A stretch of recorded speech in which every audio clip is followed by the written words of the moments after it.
con poder y autoridad.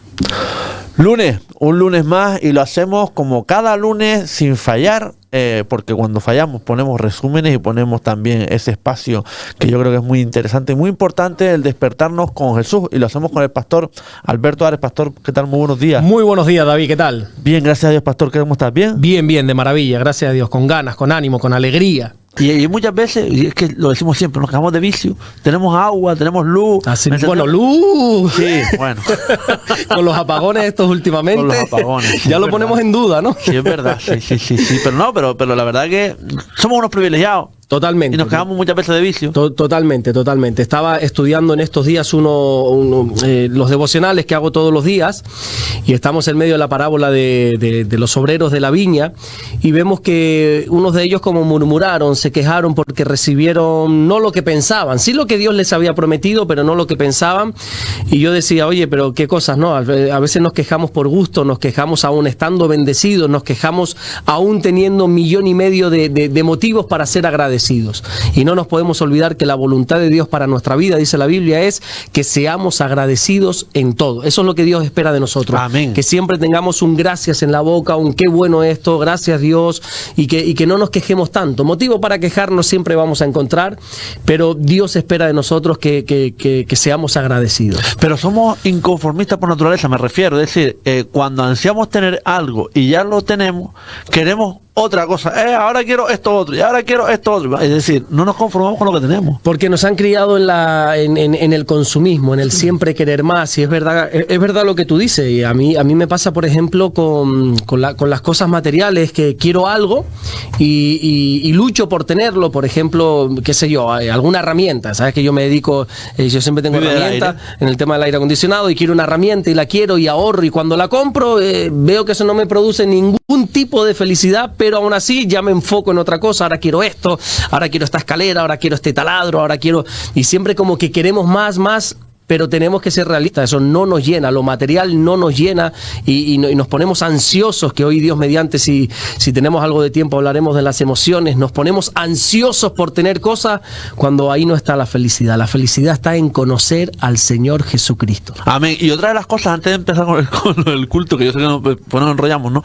Pero antes de empezar, muchas veces juzgamos sin preguntar. Exactamente. Me refiero, por ejemplo, una persona, como bien has comentado a veces, ¿no? Va por la calle, no me saluda, y mira, tú no me saludas, ¿qué es lo que tendrás esta hora? Mira tú. Es decir, no vamos a juzgar a las personas sin conocer, vamos a preguntar, oye, ¿qué te pasó? Oye, mira, te saludé, no me viste, no sé, digo yo, ¿no? Exactamente, somos muy rápidos para juzgar, sí, para mal, sin ponernos en la piel quizá de la otra persona. Aquí en este caso siempre pongo el ejemplo de mi mujer. A veces a mi mujer me dicen, es que saludé a tu mujer y no me saludó por la calle, y se enfadan incluso con ella. Y yo le digo, mira, es que mi mujer va a su bola, es despistada, y a veces no nos ponemos en la piel de la otra persona, que puede ser que no nos vio, pueden pasar mil cosas, pero siempre nuestra mente como que tiende hacia el mal, ¿verdad? Sí. Siempre a pensar mal, cuando la Biblia nos dice todo lo contrario, que siempre tenemos que pensar bien.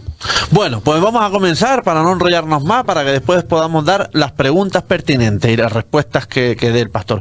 Empezamos hablando del último culto. Exacto. 11 de la mañana Puerto Rosario, 6 de la tarde Morrojable, por favor. Correcto, pues ahí estuvimos compartiendo la palabra, gracias a Dios que nos da ese privilegio, y aproveché un periodo de tiempo, que ahora te diré en qué periodo de tiempo estamos viviendo, o por lo menos recordando, y nos enfocamos en el capítulo 15 de esa primera carta que Pablo le escribe a una iglesia que se encuentra en Corinto. Nosotros la conocemos como la carta a los Corintios, y en ese capítulo 15 pues Pablo está tratando el tema de la resurrección de los muertos.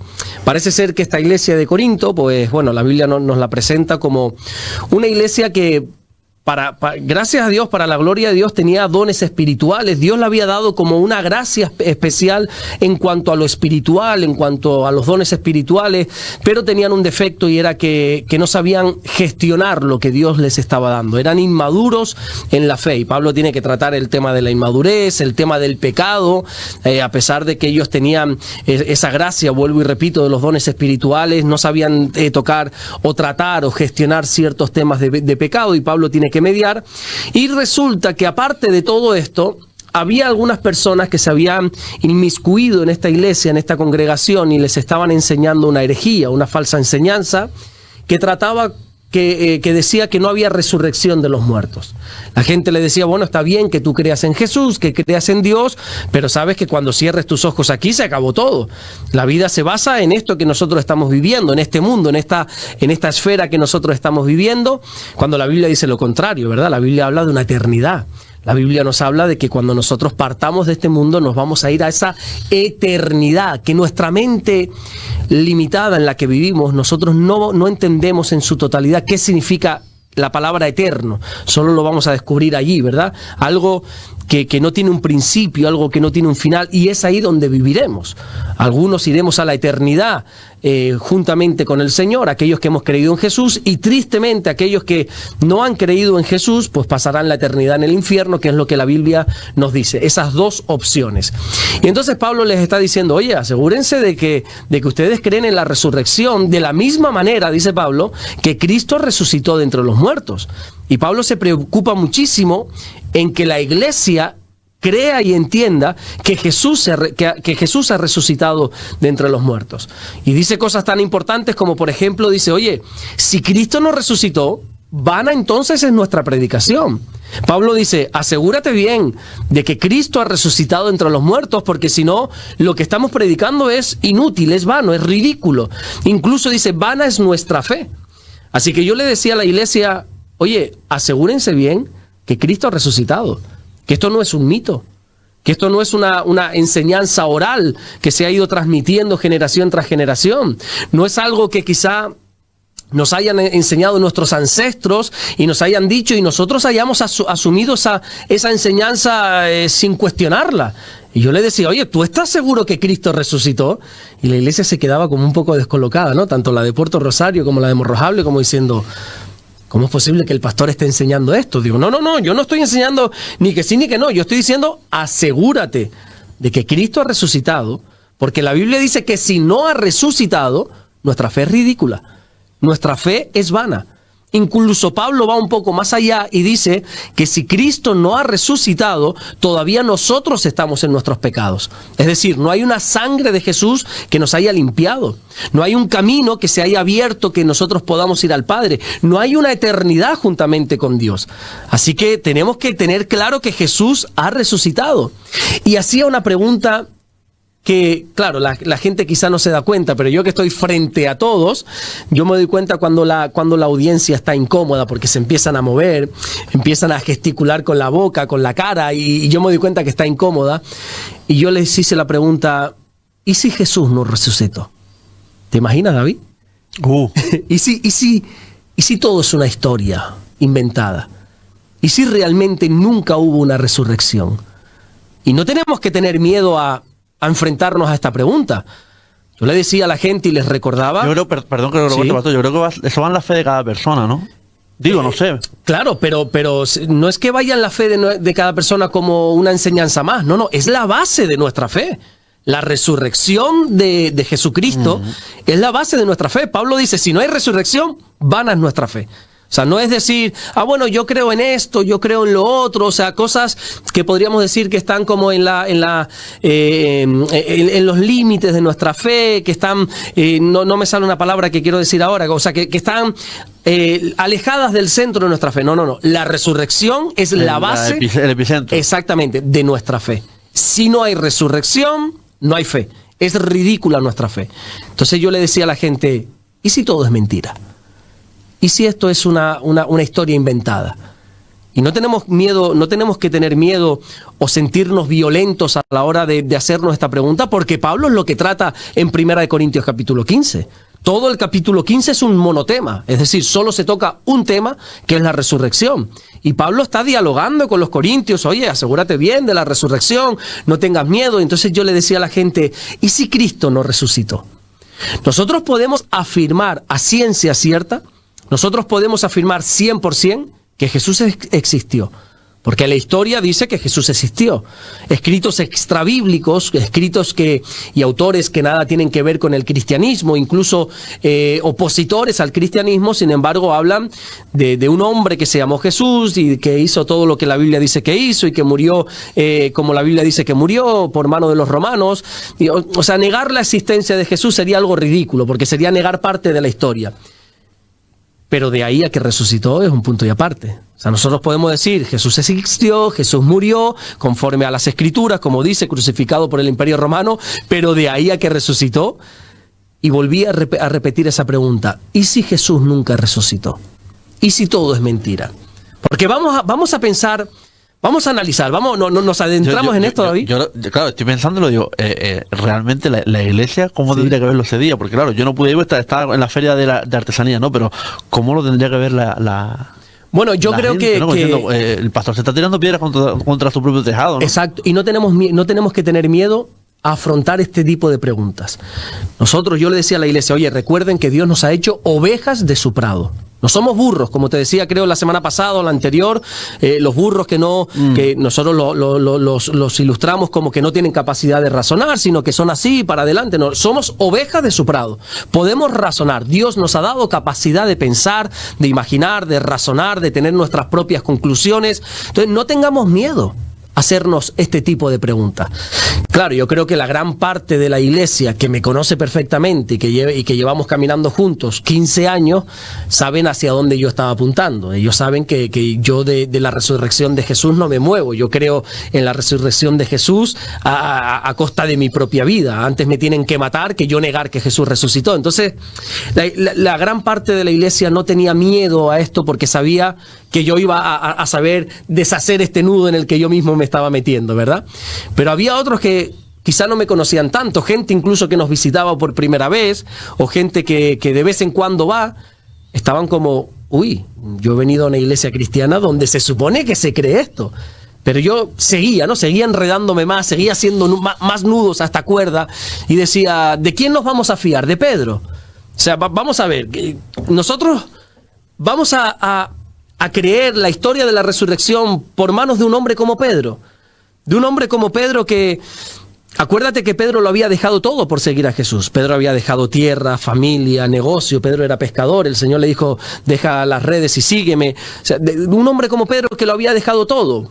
Yo creo que para Pedro era más sensato creer y difundir la mentira de la resurrección de Jesús antes de decir, no, mira, que todo era mentira. Tú imagínate a Pedro, yo le decía a la gente, David, tú imagínate a Pedro, ¿qué le gusta?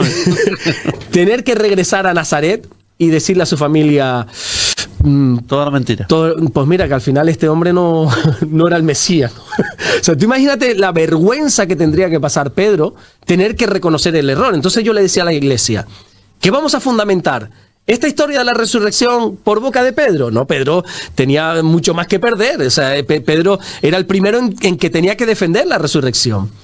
Entonces, tenemos que analizar esta historia, y que incluso a la altura de la muerte de Jesús ya había muertos de por medio, ya Judas había muerto, ya Judas había ahorcado. O sea, no era un tema trivial, no era un tema, bueno, no pasa nada, si al final no resucitó, no pasa nada. No, espérate que aquí ya hay muertos de por medio.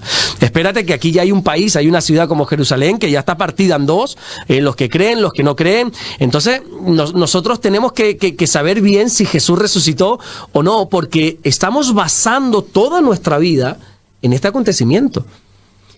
Yo no sé para ti, que estoy convencido que sí, pero para los cristianos, David, la resurrección o nuestra fe no es parte de nuestra vida, es nuestra vida. No se trata de que Dios sea parte de nuestra vida. No. Dios es nuestra vida. Y muchos de nosotros lo hemos dejado todo por seguir a Jesús.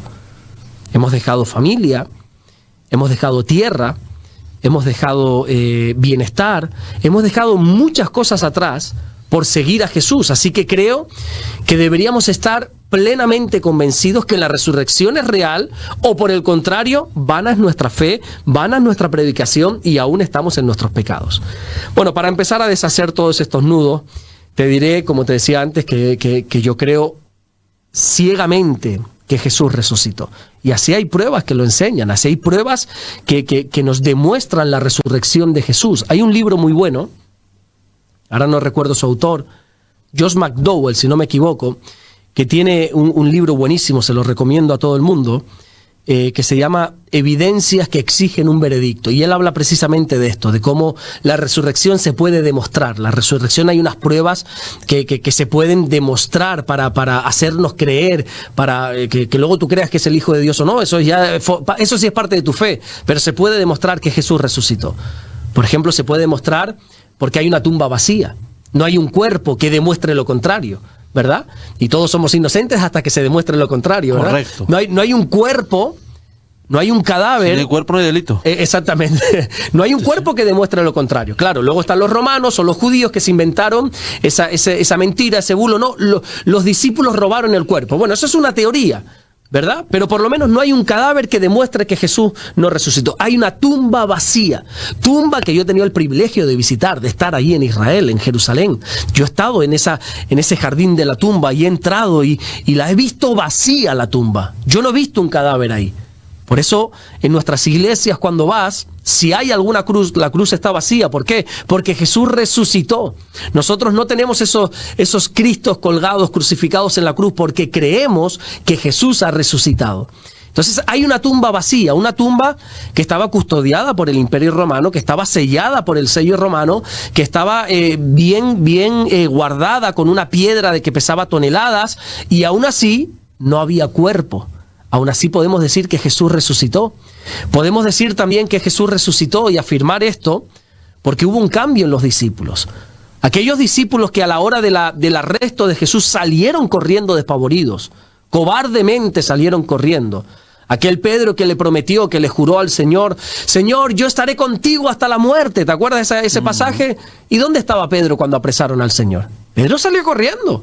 No sabemos si se escondió debajo de la cama, si se escondió detrás de un árbol. Lo cierto es que abandonó al Señor. Cuenta uno de los evangelios que por ahí estaba también un discípulo en el momento del arresto y también lo fueron a arrestar a él y lo cogieron por la capa. Él solo tenía la capa, no tenía ni siquiera ropa interior, y él se deshizo como pudo de la capa y salió corriendo. O sea, prefirió salir corriendo, huir corriendo desnudo antes que quedarse con el Señor. Con esto te quiero decir que todos eran unos cobardes. No estoy criticándoles, yo hubiera sido seguramente el primero en correr, ¿vale? Pero todos salieron corriendo, le abandonaron en el peor momento. Sin embargo, cuando tuvieron un encuentro con Jesús, con ese Jesús que ya había resucitado, todos se convirtieron en hombres valientes. Y todos dijeron, estoy dispuesto a morir por Jesús. Y murieron defendiendo esta verdad. Y nadie va a morir para defender una mentira. Podríamos hablar también del apóstol Pablo, ese cambio que Pablo tuvo cuando se encontró con el Cristo resucitado ahí camino a Damasco. Un perseguidor de los cristianos, una persona seguidora del judaísmo firmemente. Y cuando se aparece con Jesús, con ese Jesús que ha resucitado, su vida cambia. Y ya también decía la iglesia, mira, no hace falta irnos a los discípulos de hace 2 milenios atrás. Hoy en día hay discípulos como nosotros, como la gran mayoría, que hemos sido transformados por el poder de un Cristo que ha resucitado. A mí no me ha cambiado una religión, David. A mí no me ha cambiado una doctrina, una enseñanza, un pastor, una iglesia. A mí me ha cambiado Jesús. Amén. Un Jesús que está vivo, que puede ser, es verdad, no lo he visto con mis ojos, pero vaya que sí lo siento. Vaya que sí puedo decir y afirmar y reconocer que Jesús está vivo. Y bueno, y yo le decía a la gente esto, ¿no? Jesús resucitó, no tengan miedo en demostrarlo, no tengan miedo en decirlo. La resurrección es tan real como que ahora tú y yo estamos aquí hablando, como que estamos tocando este lugar. Y aunque nos llamen locos, hay que defender la resurrección. Pablo le dice a la iglesia de los Corintios que la palabra de la cruz es locura para los que se pierden. Por eso cuando tú dices esto en la calle, mira que Jesús resucitó, mira que Dios envió a su Hijo, que te ama tanto, que murió por amor a ti, para darte vida eterna, y resucitó y así venció la muerte, y te dicen, tú estás loco. Tú estás loco, tú estás en una secta. A ti te han cambiado la cabeza, a ti te han lavado el cerebro. No sé si te lo han dicho alguna vez. Alguna vez. Pero es la típica frase, a ti te han lavado el cerebro. Digo, claro que me han lavado el cerebro, hombre, y claro que me han limpiado la cabeza. Por supuesto que sí, me han quitado todo lo malo y ahora me han puesto la palabra de vida eterna en mi interior, ¿verdad? Pero es por más que tú trates de explicárselo a la gente, Pablo dice, no pierdas el tiempo, es locura. Este mensaje que yo estoy lanzando hoy aquí es locura para los que no creen en Dios. Pero para los que creemos, dice Pablo, esto es poder de Dios. ¿La resurrección se cree o no se cree? Es verdad que no hay quizá unas pruebas naturales, no hay unas pruebas científicas, médicas, que puedan demostrar la resurrección, porque esto es algo sobrenatural, no es natural. Lo natural dice, si algo muere, permanece muerto. Pero lo sobrenatural dice, lo que muere, resucita. Entonces la resurrección de Jesús es totalmente sobrenatural. ¿Y esto se cree o no se cree? Pablo le dice a los romanos, si confesares con tu boca que Jesús es el Señor y creyeres en tu corazón que Dios lo levantó de entre los muertos, serás salvo. Pablo no dice que analices la resurrección, que examines la resurrección, sino que creas. El que creyere que Jesús se levantó de entre los muertos, será salvo. Y bueno, en definitiva estaba hablando de la resurrección de Jesús y como te decía antes, aproveché una etapa en la que estamos recordando que es la etapa entre la resurrección y el Pentecostés. Suele suceder que en todas las iglesias cristianas, David, cuando tú vas un domingo de Ramos a la iglesia, normalmente, no es obligación, pero lo normal es que el pastor o la persona que tenga que compartir va a predicar sobre el Domingo de Ramos, sobre la entrada triunfal a Jerusalén. Yo lo hice hace un par de semanas atrás. A los 7 días, cuando venga el Domingo de Resurrección, lo más normal, lo más cotidiano es que si vas a una iglesia cristiana, el pastor o quien le toque compartir va a predicar sobre la resurrección, porque así somos un poco metódicos, ¿verdad? Y pasados 50 días, que es lo que nosotros conocemos la fiesta del Pentecostés, el derramar del Espíritu Santo, seguramente se hable del Espíritu Santo, de cómo Dios derramó ese Espíritu Santo sobre toda carne, cumpliendo una profecía que había en el Antiguo Testamento. Pero lo que yo le decía a la iglesia, ¿te has dado cuenta que siempre resaltamos esos 3 domingos? El domingo de la entrada triunfal, el domingo de la resurrección y el domingo de Pentecostés. Pero nos olvidamos que hubo un lapso de tiempo en el medio de 40 días, 50 exactamente, pero 40 donde Jesús estuvo resucitado. ¿Tú sabías que Jesús estuvo 40 días resucitado? Aquí, sí, bueno, ¿y qué sucedió en esos 40 días? Se le apareció incluso a Tomás, le hizo que tocara las llagas. Mira. Estuvo hablando con los apóstoles. Es que tú eres un erudito ya. Sí. No, es que ese programa, sí, porque claro, incluso en YouTube hay un cura que habla también con Jordi Wild, en el cual habla de cómo fue esa resurrección, que no fue, según dice él, no fue, por ejemplo, todos los días, se le aparecía los domingos. Según dijo ese cura, eran los domingos. Y por eso cogieron la costumbre de los domingos hacer la misa. Eso lo dijo él en un podcast. Yo no sé si esto es así o no es así. Está bien, ¿verdad? Por ahí hay un dicho que dice, sabes más que un cura, ¿no? Porque parece como que los curas saben mucho y los curas saben mucho. Sí. Ojo, para que una persona sea un cura, un sacerdote, ha tenido que estudiar y tiene su carrera de teología y todo, pero yo me quedo con lo que dice la Biblia. Yo me quedo con lo que dice la Biblia. Respeto todo lo que dicen curas, todo lo que dicen las personas, pero yo me quedo con lo que dice la Biblia. La Biblia no dice que solo se le aparecía los domingos. La Biblia en ningún caso dice que ese es el motivo por el cual nosotros tenemos misa o culto los domingos. No, ni muchísimo menos. Pero bueno, si me tiras por esa línea, David, vamos a estar aquí hasta... No, es que me parece interesante también conocer muy interesante. Claro, conocer lo que dice la Biblia, ¿no? Claro, exactamente. Es muy importante aprender a diferenciar tradiciones de hombres con lo que dice la palabra de Dios. Correcto. Jesús mismo dijo, si no recuerdo mal, a los escribas y fariseos, vosotros por vuestras tradiciones invalidáis la palabra de Dios. A veces nosotros colocamos la tradición por encima de lo que dice la Biblia. No, es que a mí me han dicho que, por poner un ejemplo, no quiero hablar ni bien ni mal de nadie ni de nada. A mí me han dicho que solo los domingos apareció el Señor. Bien. Es respetable esa creencia, esa tradición, pero ¿qué dice la fuente? ¿Qué dice la Biblia? La Biblia no dice eso, por lo tanto, lo siento mucho, pero esta tradición hay que desecharlo. Esta creencia, esta enseñanza, hay que desecharla. ¿Qué sucede esos 40 días que son muy interesantes? Pero que muy interesantes. La Biblia no habla larga y extendidamente de estos 40 días con Jesús resucitado, pero sí nos da ciertos encuentros, ciertas situaciones, y yo le decía a la iglesia, todos estos encuentros que Jesús tiene cuando resucita son un tanto extraños. Nosotros los hemos normalizado porque la palabra de Dios ya es nuestra vida, la hemos aceptado tal cual es, tal cual Dios habla, aceptamos el mensaje, y si Dios dice blanco es blanco, si Dios dice negro es negro. Pero eso no quita que cuando vayas a interpretar o cuando vayas a entender o a analizar, a desglosar, oye, lo que sucedió esos 40 días son un poco extraños. Todos los encuentros que el Señor tiene son muy extraños. Te voy a poner un ejemplo. 4 ejemplos, rápido. No. A mí me está aburriendo. El primer encuentro que Jesús tiene cuando resucita es con una mujer llamada María Magdalena. Hablamos de ella ya hace unas cuantas semanas atrás, ¿verdad? Unos meses. Esta mujer, dice la Biblia, que ella va al sepulcro muy de mañana. Y ella va para allá y cuando llega se da cuenta que esa piedra que te decía antes que los romanos habían puesto y sellado, está removida y se da cuenta que nadie está dentro, que el cuerpo de Jesús no está dentro. Y de repente ve a Jesús resucitado, ve a ese hombre que ha resucitado, y extrañamente María no lo reconoce. María Magdalena lo confunde con el jardinero, con el hortelano de aquel lugar. Y encima tiene la desfachatez de preguntarle, oye, mira, ¿dónde han puesto el cuerpo? Y entonces Jesús le dice, María, ¿qué soy yo? Cuando María escucha su nombre, dice, maestro, le dice una expresión en hebreo, Raboni, ¿no? Maestro. Se pone por de punta. Y lo reconoce, pero ¿saben lo que hace María? Espera, porque todavía hay algo más extraño en esto. ¿Saben lo que hace María? Dice la Biblia que se abraza a él. Y Jesús, extrañamente, le dice, no me toques. Imagínate, no me toques, porque todavía no he subido al Padre. Y uno dice, pero vamos a ver.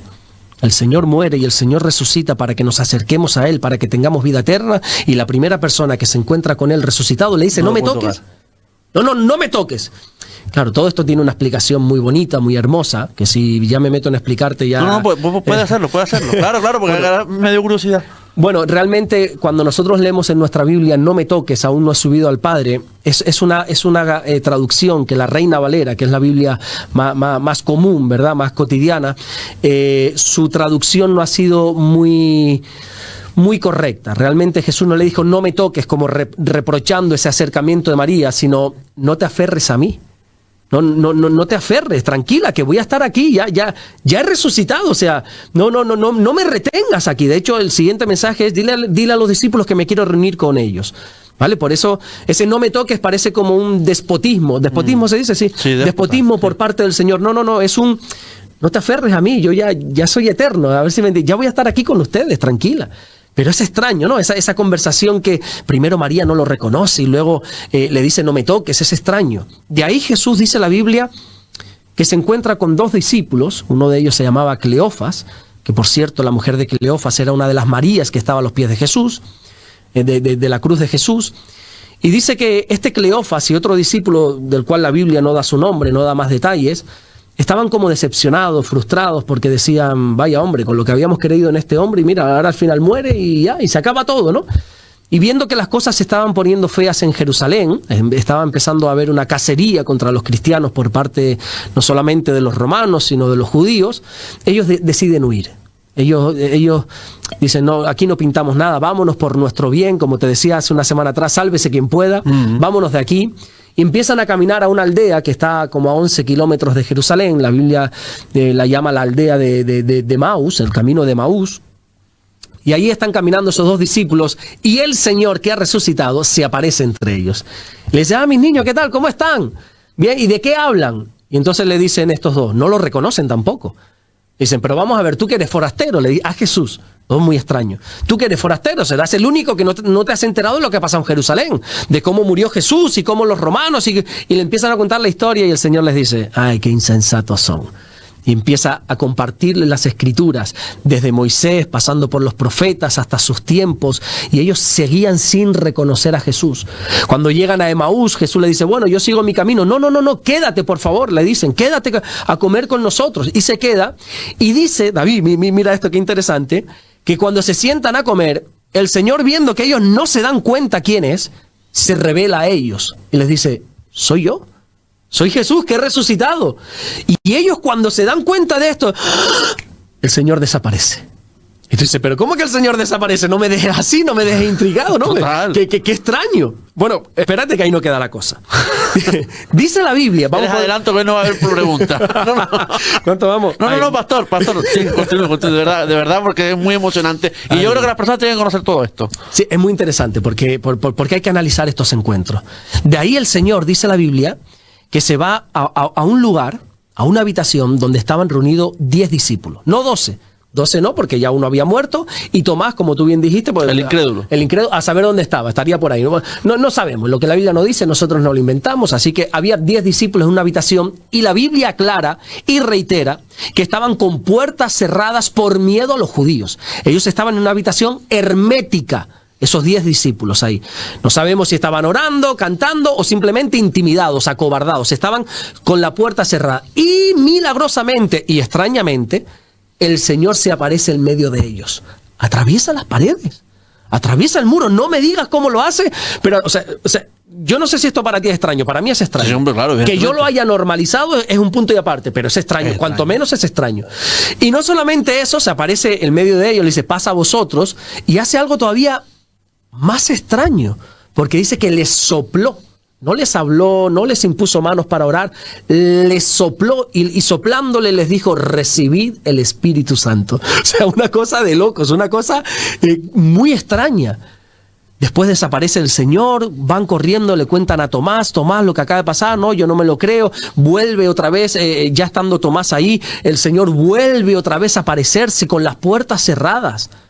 Y Tomás se queda como diciendo, oye, que todo esto es verdad. Y el Señor le dice lo que tú dijiste, mira, mete tus dedos, toca mis heridas y no seas incrédulo sino creyente. Entonces David, cuando uno se pone a analizar todos estos encuentros, se da cuenta que todo era muy extraño. Absolutamente todo era muy extraño. Y nosotros tenemos que saber que aunque todo era muy extraño, los discípulos sí tenían algo seguro. Jesús estaba con ellos. Y ahí ya fue cuando empecé a meter el final del mensaje. Aunque nosotros no entendamos nada, aunque para nosotros todo lo que esté ocurriendo sea extraño, algo tenemos que tener seguro. Jesús está con nosotros.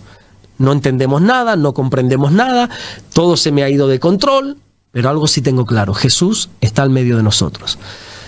Y le decía a la gente que por más que lo intentemos, nosotros no vamos a entender a Dios. Yo sé que hay mucha gente que presume de yo conozco a Dios, yo entiendo a Dios. Pues chicos, felicidades, porque yo no lo entiendo. Y cuando creo que lo entiendo, algo sucede que me descoloca todavía un poco más. Isaías, el profeta Isaías, él llegó a denominar el mover de Dios como la extraña obra de Dios, la extraña operación de Dios. Porque Dios se mueve de una manera extraña. Extraña no significa alocada, sino extraordinaria. Dios se mueve de una manera muy extraña, muy diferente a como nosotros podríamos entender las cosas. Y yo le preguntaba a la iglesia, oye, ¿será que aquí hay alguien que entienda a Dios? Y nadie levantaba la mano. Que creas en Él es una cosa, pero ¿habrá alguien que lo entienda? Nadie lo entiende. Si nosotros hacemos un análisis, David, de todo lo que está pasando en el mundo, ¿quién entiende lo que está sucediendo ahí arriba? ¿Quién entiende las decisiones que se están tomando? Guerras, hambres, pandemias, ¿quién nos iba a decir a nosotros? Pero lo dijiste en el último programa, ¿no? La maldad del hombre es consecuencia del libre albedrío. Es decir, exactamente. Tenemos el libre albedrío, podemos hacer lo que nos da la gana prácticamente, que no nos van a decir nada, salvo cuando moramos. Ahí ya todos tendremos que dar cuenta. Pero, para hacer un análisis y una enseñanza muy interesante, una cosa es la voluntad de Dios directa y otra cosa es la voluntad de Dios permisiva. O sea, que Dios no sea el responsable de las guerras no significa que Dios no tenga el poder para pararlas. Dios es el Todopoderoso, dice la Biblia. O sea, esto te ha venido a ti como consecuencia, como tú dices, de tu libre albedrío y de tus malas decisiones. Pero Dios es el Todopoderoso, tiene el poder de hacer absolutamente todo. Bueno, y ahora sí que sí. ¿Las emociones, pastor, son pecado o no? No, ni muchísimo menos, ni muchísimo menos. Date cuenta que Dios, que es nuestro creador, nosotros somos creación de Dios, así nos ha creado Él. Dios nos ha creado con emociones, entre otras cosas porque Dios nos ha creado a su imagen y a su semejanza. En el primer capítulo de la Biblia, en Génesis capítulo 1, en el versículo 27, dice que Dios creó al hombre a imagen y a semejanza suya. Y cuando tú te pones a estudiar un poquito sobre Dios en la Biblia, te vas a dar cuenta que Dios tenía emociones. Bueno, tiene emociones. Dios es un Dios que ama. Que tiene amor. Dios es un Dios que se goza, que se alegra. Sofonías capítulo 3 versículo 17, si no me equivoco, dice que Dios se regocija con cánticos sobre nosotros. Es un Dios alegre, es un Dios gozoso, es un Dios que se entristece. La Biblia dice, por ejemplo, que cuando Jesús murió y se oscureció el cielo, pues Jesús estaba triste. En el Getsemaní Jesús estaba triste. Es un Dios que se alegra, es un Dios que se aira, que se enfada. Entonces no podemos decir en ningún momento que las emociones son pecados. Jesús mismo se emocionó. Y la Biblia nos deja claro que Jesús nunca pecó. Jesús no conoció pecado. Jesús lloró, ¿recuerdas? Con Lázaro, ya te lo había comentado. Jesús se entristeció, Jesús se gozaba. Dice que cuando los discípulos se dieron cuenta que los demonios se sujetaban en su nombre y vinieron, Señor, Señor, aún los demonios se sujetan en nuestro nombre. Y ellos le dijeron, qué maravilla. Dice que se regocijó en su espíritu y le dijo, bendito eres, Padre. O sea, Jesús era una persona que se emocionaba. Y si Jesús se emocionó y dice la Biblia que nunca pecó, eso ya nos deja totalmente claro que las emociones, por supuesto que no son pecado. Ahora bien, si las emociones no las sabemos controlar, y esas emociones nos llevan al pecado, ahí está el problema. La alegría no es pecado, ni mucho menos. Ahora, si cuando estás alegre pecas, si cuando estás alegre, sabes que esa gente que está alegre el día 1, ¿verdad? El día 1 que cobra y se dan su homenaje, como dicen algunos. Sí. No, la alegría no es pecado, la alegría es algo que Dios ha creado y que bueno, ¿verdad? Estemos alegres y tenemos que cantar alegres al Señor, dice la Biblia, pero que la alegría no te lleva al pecado. La Biblia habla de que enfadarse no es pecado, incluso airarse no es pecado. Para perder los papeles sí, ¿verdad? Gritar, dar un portazo, golpear o decir palabrotas, eso sí es pecado. Airarse no. Entonces, si hay una emoción que no sabes controlar y eso te lleva al pecado, ahí está el problema. El problema no está en la emoción, sino el no saber gestionar la emoción, exactamente. Pastor, ¿cómo puede un cristiano equilibrar la fe y las emociones? Pues yo creo que dándole prioridad siempre a la fe, el equilibrio correcto entre las emociones y la fe es siempre decantarse por la fe. Está claro que caminar en fe, que es el llamado que nos hace la Biblia, el justo por su fe vivirá, dice así la Biblia, caminar en fe muchas veces conlleva miedo. Muchas veces. Recuerda cuando Jesús, por ejemplo, le dijo a ese Pedro en la barca, en una tempestad, ven y camina sobre las aguas. Oye, vale, tengo fe, pero tengo miedo, ¿verdad? Entonces, cuando se nos está enfrentando la fe con las emociones, sea buena, sea mala la emoción, siempre nos tenemos que decantar por la fe. Y enfrentamos el miedo porque tenemos fe. Yo por ponerte un ejemplo, a mí me da muchos nervios predicar, desde siempre, desde que empecé. Me pongo muy nervioso, incluso a veces hasta me descompongo, me da mucho nervio. Y encima, cuando tengo que predicar en otra iglesia que no es en la que yo pastoreo, más todavía. En la mía también, pero como ya de la familia, pues como que un poco menos. Pero en otras iglesias, o cuando mi pastor me llama a su iglesia en Tenerife a predicar, no, yo ahí estoy una semana ya de los nervios. Exactamente. Pero aunque tengo esa emoción, esos nervios, yo actúo por fe. Y yo creo que Dios me ha llamado a compartir la palabra, a enseñar la palabra, a predicar la palabra. Yo no me puedo quedar atrapado en el miedo, en el nerviosismo, sino que por fe ando. Tengo miedo, estoy temblando. Y si tú te das cuenta y ves alguna predicación, que sobre todo las que no son en la iglesia donde yo pastoreo, muchas veces empiezo hasta temblando, soy muy nervioso. Pero lo hago por fe y al final, qué bueno que Dios se glorifica, ¿no? Pero nosotros tenemos que enfrentar siempre todas las emociones con la fe. Alguien dijo que fe es seguir confiando aunque el corazón esté temblando. Seguimos confiando, pase lo que pase, y entre la fe y las emociones se tiene que decantar siempre la fe. Mi fe está sustentada en lo que Dios dice, no en lo que yo siento. Eso tenemos que tenerlo claro. Por lo tanto, independientemente de las emociones, de los sentimientos que pueda estar viviendo, enfrentando, nosotros tenemos que saber que por fe andamos y no por vista. Eso no quiere decir que la fe niegue la realidad. No. Yo sé que estoy nervioso, yo sé que tengo miedo, pero yo por fe ando. No me puedo quedar parado, no me puedo quedar estancado en un sentimiento, sino que por fe camino. La fe no ignora las emociones, sino que las gobierna. Amén. Pastor, ¿qué consejo bíblico daría a alguien que lucha con la ansiedad? Bueno, pues el consejo, creo yo, más importante que se le puede dar a una persona que esté luchando con la ansiedad es que no está solo, Dios está con él. Yo creo que podríamos poner esa base y luego desarrollar esta respuesta, pero lo primero que tiene que entender una persona ansiosa, en ansiedad, es no está solo. Aunque muchas veces te sientas solo, aunque la ansiedad quizá la estés sobrellevando en la intimidad, en la soledad, Dios está contigo. La Biblia nos llama a través de Pedro que nosotros tenemos que echar toda nuestra ansiedad sobre Dios, porque Dios tiene cuidado de nosotros. Nuestra ansiedad no es para que la llevemos nosotros, échala sobre Dios.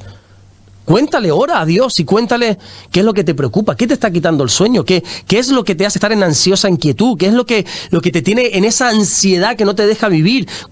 Echa a Dios toda ansiedad. Pedro no dice, bueno, echa sobre Dios algo aparte de tu ansiedad. No, toda vuestra ansiedad sea echada sobre Dios y tenemos que aprender a derivarla, ¿verdad? Y por otra parte, entender que creo que lo citaba al principio de la entrevista, el Salmo 23, el Señor es mi pastor, nada me faltará. O sea, tengo que entender, Dios es mi pastor. No me puedo preocupar tanto porque nada me va a faltar. Lo único que tengo que preocuparme es en estar bien con Dios. Y estando bien con Dios, es que no me va a faltar absolutamente nada. También es cierto que en algunos casos o en muchos casos es bueno pedir ayuda, ¿vale? Porque la ansiedad cuando la llevas tú solo, a veces te cuesta, ¿verdad? Ya no sabes ni cómo orar, te sientes incluso culpable o indigno de ir a la presencia de Dios. Entonces sería bueno pedir ayuda, sobre todo pedir ayuda en oración.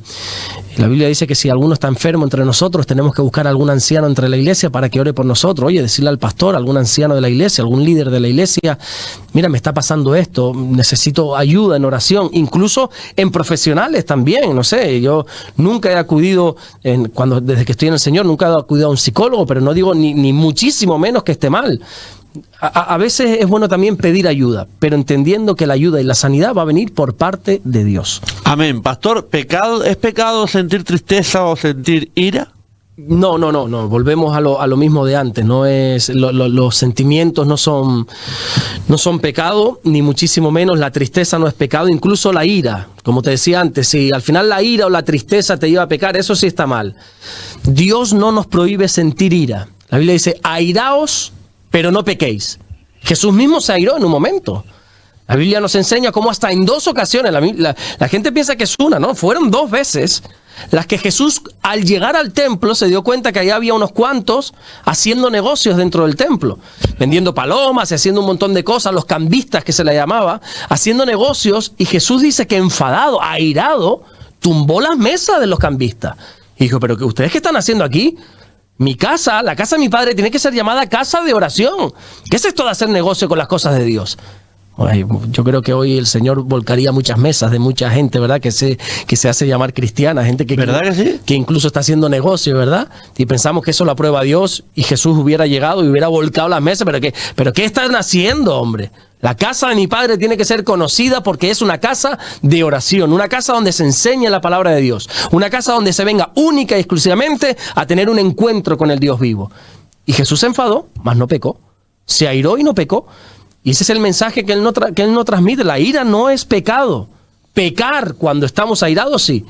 Y desgraciadamente hay mucha gente que no sabe controlar la ira. Se enfada, es que perdí los papeles. Pues chicos, si perdiste los papeles, aprende a sujetar los papeles, ¿verdad? A tener control sobre esta emoción. Incluso acabo de comentar algo muy importante, porque en un podcast de Jordi Wild, Sí. habla con un cura y le pregunta a Jordi Wild que si Jesús viniese hoy en día, Sí. y viese cómo la Iglesia Católica tiene un país, un Vaticano, tiene una moneda, tiene tanta riqueza, que si Jesús le molestaría. Y el cura dice que no. Entonces, yo escuchándole lo que está comentando ahora Pastor, yo creo que no solamente se enfadaría, sino que directamente haría algo que acaba de comentar, ¿no? Diría que es esto, ¿no? Sí, yo también no la he visto entera porque esa entrevista dura como 3 horas y Sí, pico, sí, pero sí. he Los cachitos. visto, he visto, la empecé a ver, lo que pasa es que no tengo tiempo para Yo he ver. visto cachitos apenas. Pero mientras iba conduciendo, a veces la he puesto ahí en la radio para escucharla un poquito y eso, y este hombre, con todos mis respetos, dice unos disparates. Sí. Ahí. Bíblicamente hablando, Sí, ojo. sí. Bíblicamente hablando. Yo siempre he defendido que los curas son personas estudiadas. Bueno, este mismo papa que ha salido ahora habla 5 idiomas, tiene la carrera de matemáticas y tiene un honoris causa, o sea, gente estudiada. Ahora, pero a la luz de la Biblia, perdona que te diga, o sea, deja mucho que desear. Y este cura pues dirá cosas interesantes, pero a la luz de la Biblia decía unos disparates, pero escandalosos. Yo creo totalmente que si Jesús viniese, pero no solo en la Iglesia Católica, en alguna iglesia cristiana también se enfadaría mucho, pero en la Iglesia Católica es que se está enseñando justamente todo lo contrario a lo que la Biblia dice. Todo lo contrario. Hay algunos, y seguramente la gran mayoría, de los católicos, de los curas, de los sacerdotes, es gente humilde, gente, por ejemplo, si no quiero hablar desde la ignorancia, pero creo que este Papa nuevo, León XIV o Robert, no sé el segundo apellido, Martínez es el segundo, decía que fue misionero, si no recuerdo mal, en Perú durante 30 años. Incluso hay un vídeo de que en una riada que hubo, él estaba ahí metido en la riada ayudando. Bueno, gente buena, pero luego tú ves las riquezas que tiene. Ves, no hay una ciudad que no tenga una catedral, no hay un pueblo que no tenga una iglesia, no hay una aldea que no tenga una capilla. O sea, es el patrimonio tan grande que tiene esta gente, las riquezas. Yo nunca he estado en Roma, en la Capilla Sistina, en la Plaza de San Pedro, pero los que han estado, el otro día hablaba con un muy buen amigo mío y me decía que él ha estado ahí. Me decía, Alberto, es verdad que es arte, es puro arte. A mí me gustaría visitar la Capilla Sistina, me gustaría mucho. Pero las riquezas que hay ahí es que es escandaloso, escandaloso totalmente. Entonces yo creo que si Jesús viniese, se enfadaría y mucho, no lo compartiría en absoluto, pero también tirándome alguna piedra contra mi propio tejado, creo que en alguna iglesia cristiana también volcaría más de una mesa. Amén. Oiga, pastor, otra de las preguntas que tengo por aquí anotadas, ¿se puede tener fe y al mismo tiempo sentirse emocionalmente débil? Sí, totalmente. La fe no tiene nada que ver con el estado de ánimo, aunque la fe te ayuda a tener un buen estado de ánimo. Pero se puede estar débil físicamente y emocionalmente, y fíjate lo que te digo, y espiritualmente débil y seguir siendo un hombre de fe. Yo creo que Jesús es el claro ejemplo de esto, ¿verdad? Jesús, que es el autor, dice Hebreos capítulo 12, autor y consumador de la fe. No es que Jesús tuviese fe, Él es el autor de la fe, Él es el creador de la fe. Jesús es la fe. Nosotros tenemos fe en Jesús. Yo no tengo fe en otras cosas, sino en Jesús. Y Jesús, siendo el autor y el consumador de la fe, Él en el huerto del Getsemaní dijo, mi alma está muy triste hasta la muerte. Él se encontró débil. Estaba triste hasta la muerte, estaba en agonía, tanto es así que ya te lo he explicado, como sudó sangre, ¿verdad? Pero siguió siendo un hombre de fe. David, el rey David lo presenta la Biblia como un hombre conforme al corazón de Dios, un hombre sin duda. Si alguien tenía fe en la Biblia, aparte de nuestro Señor Jesucristo, lógicamente, era David, esa visión que tenía de conquistar, esa fe siempre en Dios. David era ese muchachito que cuando un gigante tenía atemorizado a todo un ejército, él salió con una piedra a batallarlo. No es con espada, no es con jabalina, esto es en el nombre del Señor, y le tira la piedra y lo tira. O sea, un hombre de fe. Pero en un momento dado él sentía, dice uno de los salmos, que su corazón desfallecía. Así que por lo tanto se puede tener fe y al mismo tiempo estar débil. Porque la fe, David, no niega el dolor. Nosotros podemos tener fe y al mismo tiempo sentirnos mal. Y Dios no nos va a rechazar por eso. Alguien dijo que la fe madura no es la que no llora, sino la que sigue creyendo mientras llora. Eso es la fe. Puedo estar mal, pero sigo creyendo. Hay un pastor en Estados Unidos, no recuerdo en qué sitio exactamente, es latino, que perdió a su esposa, siendo pastor y todo, además la mujer era una guerrera en el evangelio, y perdió a su esposa y él siguió ministrando, él siguió predicando.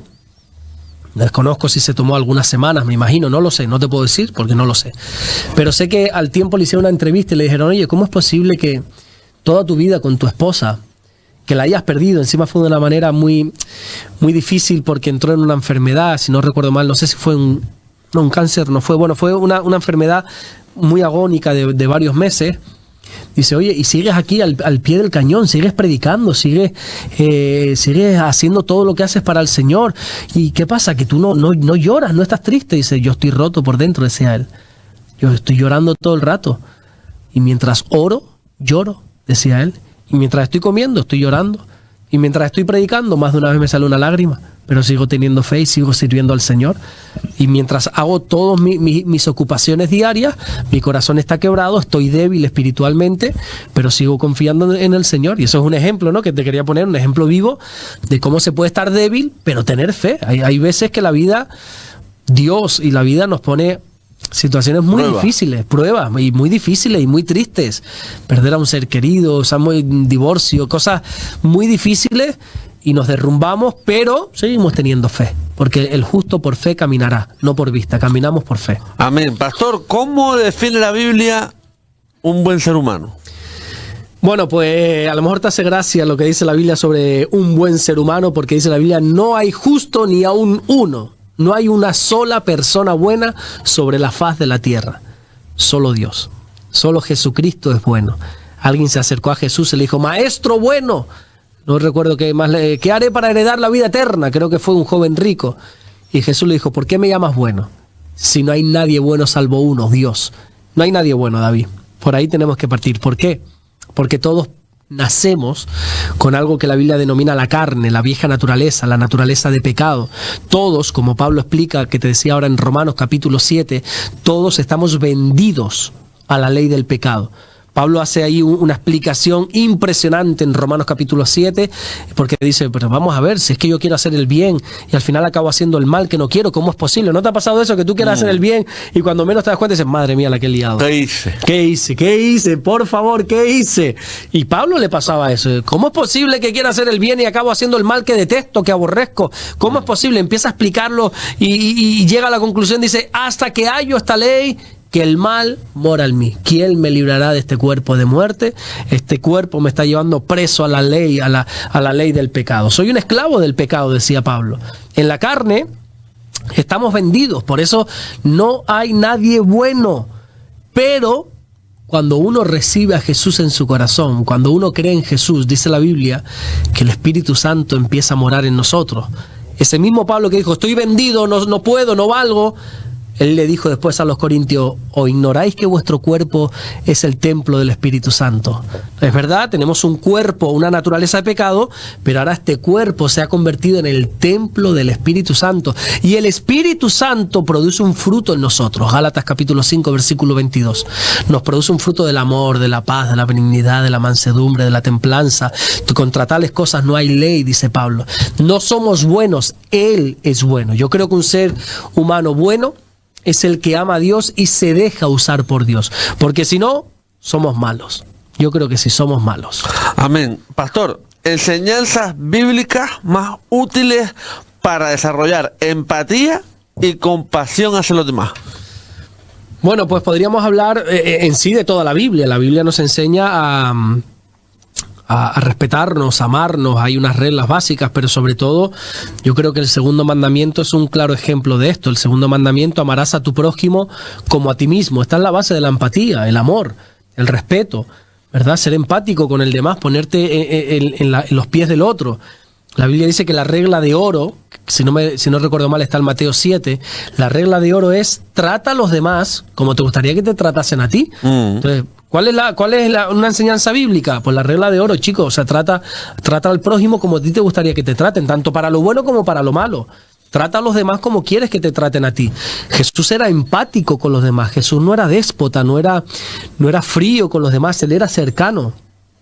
Él era una persona que tenía roce con las personas, que tocaba al leproso, que abrazaba al enfermo, que estaba con los desahuciados, que se sentaba a la mesa con los pecadores, con los desechados. Era empático, dice que veía a las multitudes y sentía compasión de ellas como ovejas que no tenían pastor. Era una persona cercana, tanto es así que los niños se le acercaban.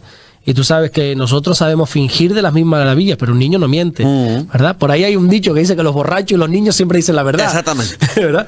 Un niño, mi hija no sabe fingir. Mi hija, si no le caes bien, te lo hace saber con su cara o simplemente es así, se da la vuelta y ya está. Ya.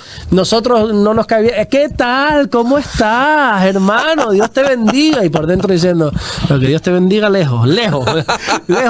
Pues somos así de hipócritas muchas veces, ¿verdad? Y quien diga que no, que tire la primera piedra. Pero los niños no. Y los niños se acercaban a Jesús y él dejaba que los niños se acercasen. O sea, Jesús era empático, era cercano, él trataba bien a los demás. Y yo creo que la parábola del buen samaritano es un ejemplo de esto. ¿Cómo ser empático? Pues chico, ayudando al que tiene una necesidad. Quizá no tienes todos los medios para ayudar, pero puedes estar ahí. Hace tiempo fui a visitar a una persona que había, no recuerdo mal, sé que estaba pasando por un momento difícil, tampoco quiero inventarme una historia aquí. No sé si se había muerto un familiar o algo. Bueno, fui a visitar y estaba por el camino diciéndole, ¿y qué le digo yo a esta persona ahora? Y buscando y orando, ¿no? Orando, Señor, ¿y qué le digo yo? ¿Y qué le digo yo? ¿Y qué le digo yo? Y que no me venía ninguna palabra. Y mira que yo más o menos siempre tengo ahí algún versiculillo que me salgo de, ¿verdad? No me venía ninguna palabra y cuando llegué allí me di cuenta que mi función no era decir nada, sino simplemente estar, acompañar.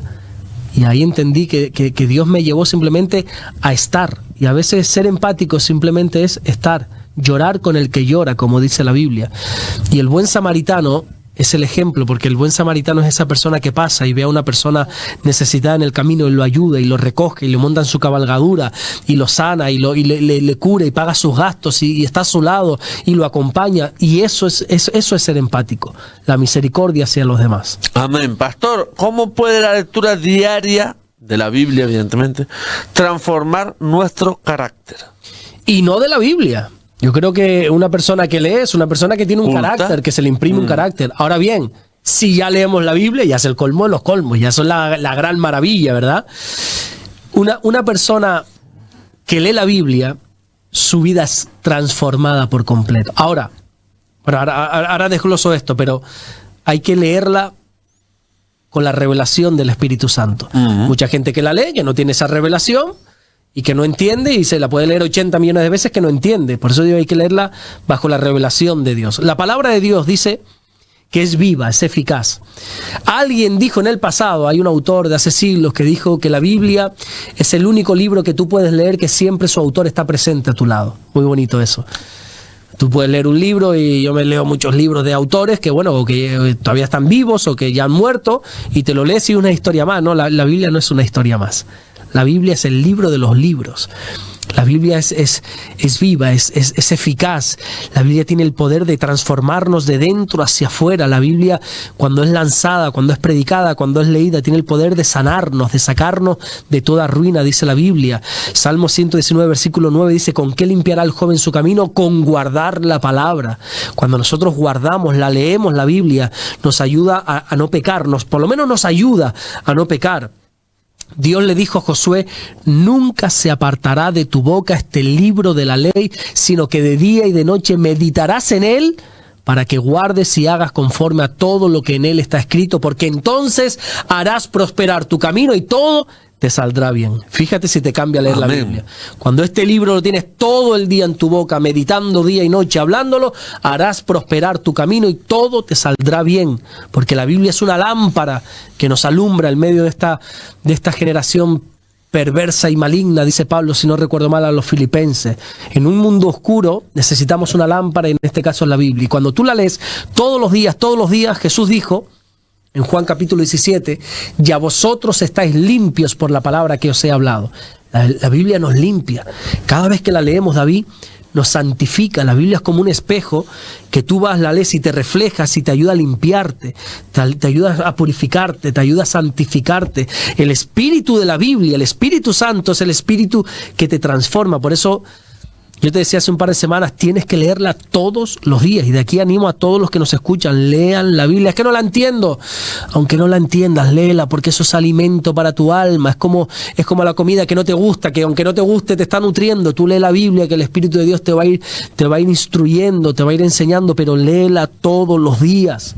Todos los días hay que leer la Biblia. Pastor, me queda preguntarle, más preguntas en el espacio, sí, pero hay dos preguntas que quiero hacerle. Una es, Bienaventurada González 5583, dice: Dios los siga bendiciendo y sustentando en todas sus necesidades. Pregunta: ¿es correcto que una pareja que no está casada, pero sí son bautizados, celebren Santa Cena del Señor? Firma desde Argentina. Bueno, con esto de la Santa Cena, como dicen por ahí, cada maestrillo tiene su librillo, algo así dice el dicho, ¿no? La Biblia no dice quién puede y quién no puede tomar la Santa Cena. Cada iglesia ha puesto como unas normas, ¿verdad? Nosotros, por ejemplo, decimos, mira, que los menores de 12 años, pero esto no puede ser como una ordenanza, porque la Biblia, vuelvo y repito, no habla de esto. Nosotros decimos, mira, que los menores de 12 años no participen, porque quizá no saben ni lo que están haciendo. Y aconsejamos que solo las personas que estén viviendo en santidad, o las que por lo menos estén luchando contra el pecado, participen de la Santa Cena. Porque la Biblia lo que sí nos llama es a examinarnos a nosotros mismos, ¿verdad? Y a entender, a discernir. Pablo usa literalmente esta palabra, discernir el cuerpo de Cristo cuando estamos participando. Yo creo que una persona que está viviendo en pecado, una persona que no tiene intención ninguna de cambiar ni de apartarse de su pecado, ¿para qué va a participar de la Santa Cena? Si la Santa Cena nos recuerda la muerte de Jesús y es nuestros pecados los que han matado a Jesús. Entonces, Yo aconsejo siempre a la gente, mira, hasta que tu vida no esté en orden, o por lo menos no estés luchando por estar en orden, te aconsejo no participes de la Santa Cena. Pero no te lo puedo ordenar, porque así dice la Biblia. No, la Biblia no dice. Entonces, mi consejo es el mismo que da Pablo en la Biblia: examinaos a vosotros mismos. Y otra última pregunta que preguntaron el otro día, que si donar sangre era pecado. Yo creo que no donar sangre, eso sí que es pecado. Si tienes la oportunidad de bendecir a alguien, de ayudar a alguien, y más a través de donar sangre, pues chico, quien no quiera donar sangre por temas religiosos, porque dice que si la sangre, que si esto, que si lo otro, para mí eso sí que es pecado, ¿verdad? La Biblia dice: el que sabe hacer lo bueno y no lo hace, le cuenta como pecado. Mira qué versículo más hermoso me acaba de recordar. Pues sí. El que sabe hacer lo bueno y no lo hace, le es contado por pecado. O sea, si tú sabes que tu donación puede ayudar, bendecir y salvar literalmente la vida de una persona y no lo hace, eso sí que es pecado. Yo creo que esa pregunta tiene que ver, puede ser, por el tema de las creencias de otras religiones, pues llámese Testigos de Jehová, otras que no hacen transfusiones de sangre y nada de esto. Yo siempre que puedo dono sangre. Es verdad que no lo hago tanto como debería, pero a veces cuando vienen los camiones, mi mujer y yo hemos ido y hemos donado sangre, y yo creo que hay que hacerlo, y desde aquí hago un llamado, todo lo que se pueda donar y ayudar, y creo que España es pionera, ¿no?, en la donación de sangre, creo. Sí. Así que pecado es no ayudar, eso sí que es pecado. Totalmente. Pastor, Dios me lo bendiga. Muchas bendiciones, gracias semana, David, por este espacio. Gracias, de verdad. Dios te bendiga. Hacemos un altito pequeñito y enseguida el rebumbio con toda la actualidad deportiva. No te vayas, hasta ahora.